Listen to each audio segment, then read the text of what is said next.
तो अब बात करते हैं हम लोग मॉड्यूल्स की। मॉड्यूल देखो सीधी सीधी बात होती है खुद की लाइब्रेरी बनाना। ठीक है, लाइब्रेरी बनाने का मतलब क्या हुआ कि अगर कोई ये फंक्शन हम लिख रहे हैं, ठीक है, अब इस फंक्शन को हम क्या करेंगे, फंक्शन को जो अगर हम किसी और फाइल में लिखते हैं और उसको एक पाई नाम से सेव कर देते हैं, फिर उसको हम कॉल करते हैं। ठीक है, जैसे हम लोग पहले करते थे ना, import dot import this name. ठीक है, तो उसी तरीके से हम उसको अगर मॉड्यूल डॉट पाई नाम से सेव कर देते हैं और फिर उसको इंपोर्ट कराते हैं, तो उसके अंदर के फंक्शंस को हम डॉट लगा के क्या कर सकते हैं, एक्सेस कर सकते हैं। ठीक है, अब कहोगे सर ये एक्सेस होगा तो ये ग्लोबल होगा या फिर लोकल होगा। ठीक है, तो ये देखो प्रोग्राम के लिए उस प्रोग्राम के लिए तो ये ग्लोबल होगा, बाकी इसके अलावा कहीं पे आप इसको यूज नहीं कर पाओगे। ठीक है, कहने का मतलब आप अगर नेम स्पेस समझो। ठीक है, नेम स्पेस का मतलब होता है कि कहाँ कहाँ यूज कर सकते हैं। तो देखो एक होता है तुम्हारा, पहले आता है बिल्ट इन। ठीक है, बिल्ट इन नेम स्पेस जो कि आप पहले से जैसे आप जो इंस्टॉल किए हो, जैसे आपने नमपाई इंस्टॉल कर लिया तो वो क्या हो गया, बिल्ट इन में आ गया। ठीक, इसके बाद आता है तुम्हारा ग्लोबल। ठीक है, ग्लोबल में कौन आते हैं, तुम्हारे मॉड्यूल आ जाते हैं। ठीक, जो भी हम लोग देख रहे हैं। फिर आता है तुम्हारा लोकल। लोकल में कौन आ जाता है, फंक्शंस आ जाते हैं, जो हम देख चुके हैं पहले।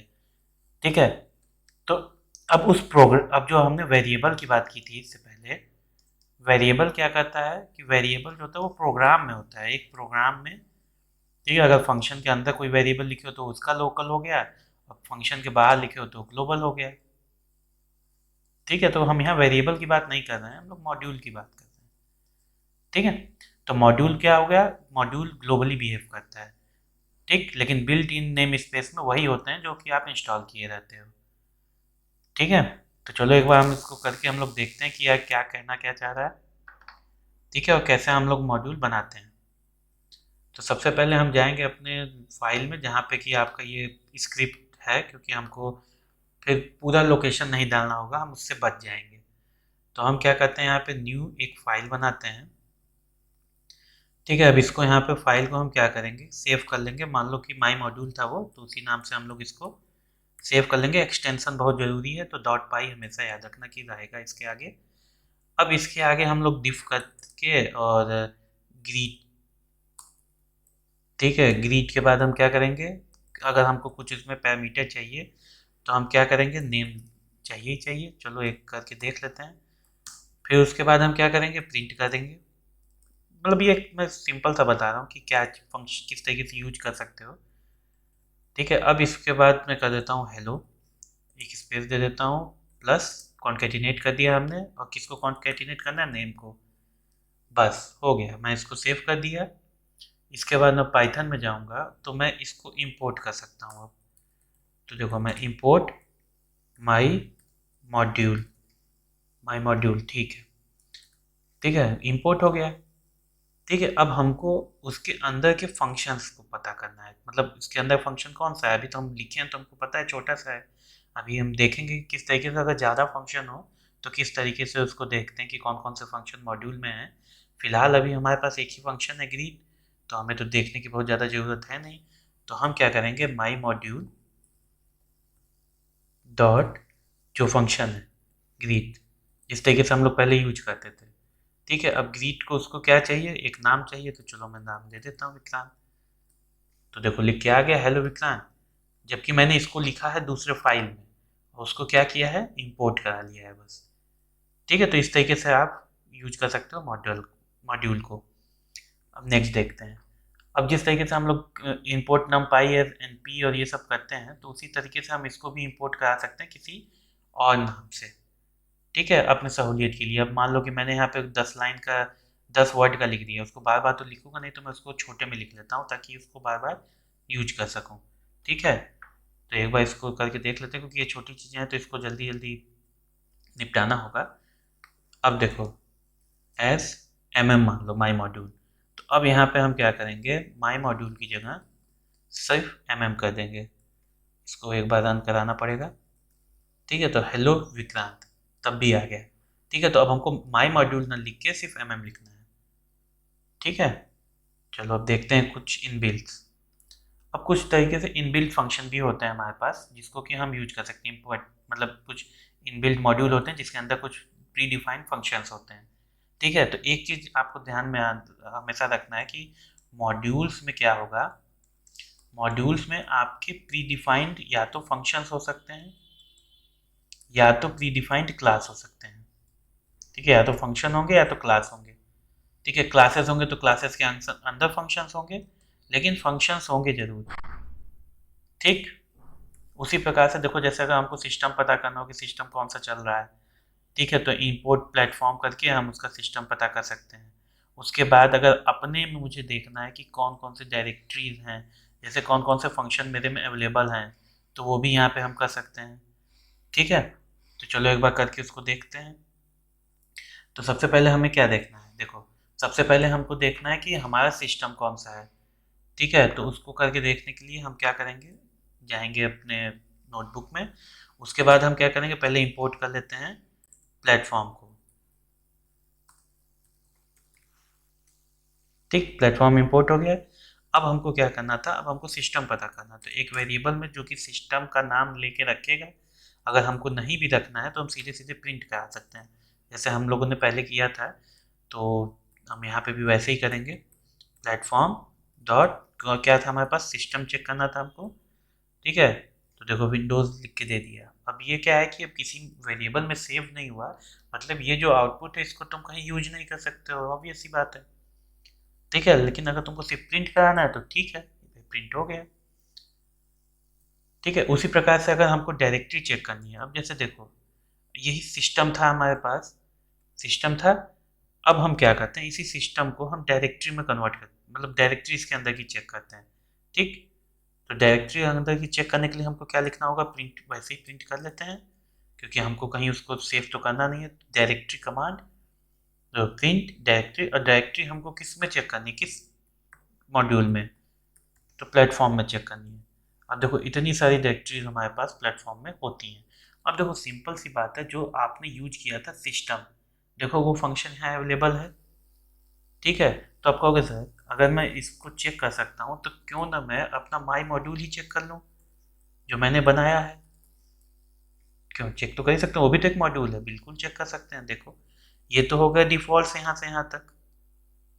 ठीक है, जो मॉड्यूल के साथ बन जाते हैं। और ये हो गया आपका जो आपने फंक्शन बनाया है। ठीक है, बात समझ में आ रही है। ठीक है, तो आपने यहाँ पे देख लिया कि किस तरीके से, अगर मान लो कि मैं यहाँ पे कई सारे फंक्शंस लिख दिया होता है। ठीक है, और मुझे सामने वाला मैं खुद भूल रहा होता है कि मुझे कौन कौन से फंक्शन दिए हुए हैं, तो यहाँ पे मैं आराम से डायरेक्टली चेक कर सकता था। ठीक है, चलो अब देखते हैं अगला क्या है।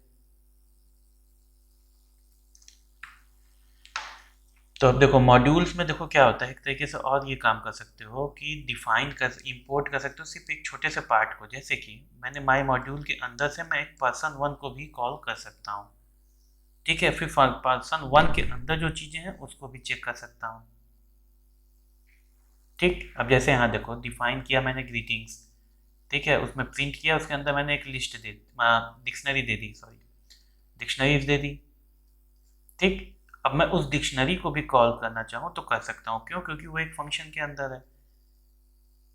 ठीक है, अब माई मॉड्यूल में मैंने क्या किया, सॉरी फंक्शन के अंदर नहीं है, सॉरी, ये एक पर्सन जो है ये अलग से डिक्शनरी बनी हुई है। ठीक है, बात समझ में आ रही है।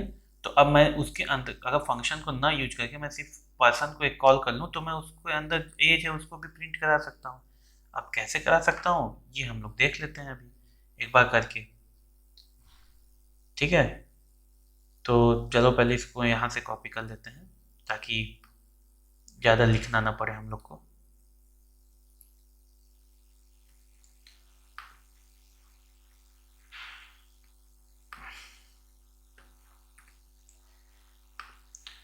यहाँ पे है तो इसको बाहर निकलो, पेस्ट करो, ये तो हमारे पास है। चलो ग्रीटिंग्स भी रखने दो। ठीक है, अब ये हो गया, अब इसको हमने सेव कर लिया। तो अब हम क्या करेंगे, अब हम देखेंगे कि किस तरीके से इसको हम फिर से रीलोड करना होगा। तो रीलोड के लिए अब हम क्या करना है कि सबसे पहले एक नया इसके अंदर एक सेल बनाते हैं, और सेल बनाने के बाद हम इसमें क्या करेंगे, हम इसमें इंपोर्ट करेंगे इम्प को। ठीक है, अब इंपोर्ट इम हो गया। अब एक और इंसर्ट करते हैं इसके नीचे। अब देखो क्या करना होगा कि हमको उसको रीलोड करना होगा, तभी तो वो जाके बताएगा कि जो भी हमने मॉड्यूल में चेंज किए हैं तो वो कैसे होगा जब हम उसे फिर से रीलोड करेंगे।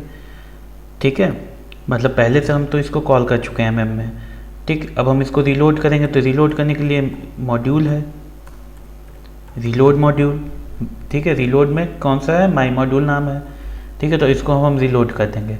उसके बाद जब हम इसको फिर से चेक करेंगे ना, तो ये दिखाएगा कि ग्रीटिंग्स और पर्सन 1, ये 3 है इसके अंदर।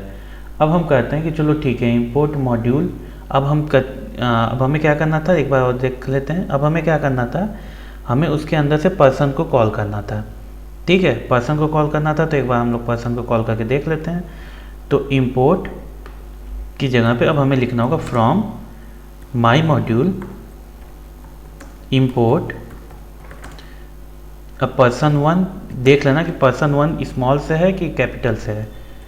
ठीक है, तो पर्सन 1 को हम इंपोर्ट करते हैं। ठीक, अब हमें क्या करना है, पर्सन 1, अब हमारे पास पर्सन 1 आ चुका है। पर्सन 1 का मतलब हमारे पास ये डेटा, इतना डेटा आ चुका है। ठीक है, अब उसमें से हमको क्या प्रिंट कराना है, एज मान लो प्रिंट कराना है। ठीक है, अब हमें प्रिंट एज कराना है। देखो अब हमें क्या कराना था, हमें प्रिंट कराना है किसका, पर्सन का एज या कुछ भी जो उसके अंदर डेटा है। ठीक है, तो उसको एक कराने के लिए हम क्या करेंगे, हम सीधे सीधे प्रिंट करेंगे। प्रिंट करने के बाद हम उस पर्सन का नाम लिखेंगे। क्या है पर्सन का नाम, पर्सन 1। ठीक है, अब पर्सन 1 के बाद क्या है उसका, देखो किसको हम करा रहे हैं, पर्सन 1 के एज को। ठीक है, पर्सन 1 के एज को करा रहे हैं हम, तो पर्सन 1 और उसके एज को जैसे हम पहले करा रहे थे उसी तरीके से हम पर्सन एज करेंगे। तो देखो 36 दे दिया है। ठीक है।